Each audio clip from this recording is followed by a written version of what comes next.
আসসালামু আলাইকুম। আমি আমার বিদায় বক্তব্যের শুরুতেই মঞ্চে উপবিষ্ট সম্মানিত প্রধান অতিথি, সম্মানিত শিক্ষকবৃন্দ ও আমার সহপাঠী এবং সুধীজন সকলকে জানাই আমার শ্রদ্ধা ও ভালোবাসা। আজকের দিনটি স্বাভাবিকভাবেই বেদনাবিধুর।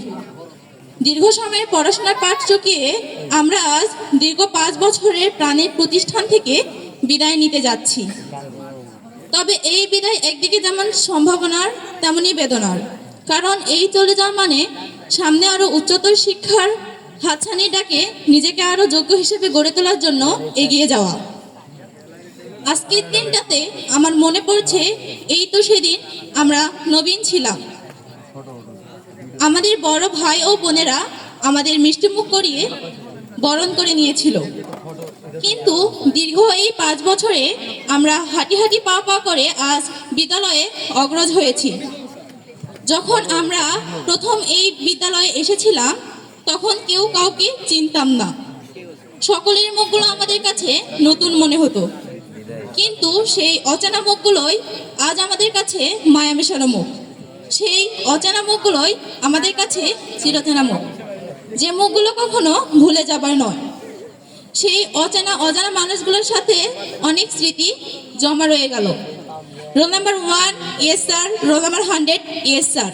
অতঃপর বন্ধ হলো হাজিরা খাতাটি পড়ে থাকবে স্কুলের কোনো এক কোণে, কিন্তু ধুলো জমা এই পাতাগুলিতে রয়ে যাবে 5টি বছরে আবদ্ধ কিছু মানুষের নাম।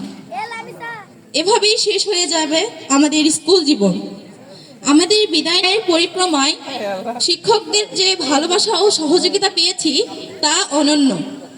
সময়ে সময়ে পেয়েছি কঠোর শাসন, যেন আমরা আমাদের সঠিক পথ থেকে বিচ্যুতি না হই। আমাদের সম্মানিত শিক্ষক যে স্বপ্ন আমাদের দেখিয়েছেন তা আমরা আমাদের হৃদয়ে বহন করছি।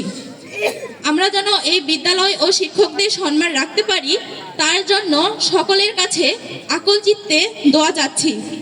আপনারা সকলেই আমাদের প্রার্থনা রাখবেন।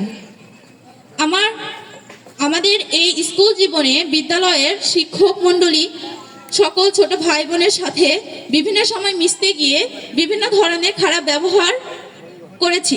আপনারা সকলেই আমাদের মাফ করে দিবেন। আমরা সকলেই চেষ্টা করব এই বিদ্যালয় এবং শিক্ষকদের সম্মান রাখতে।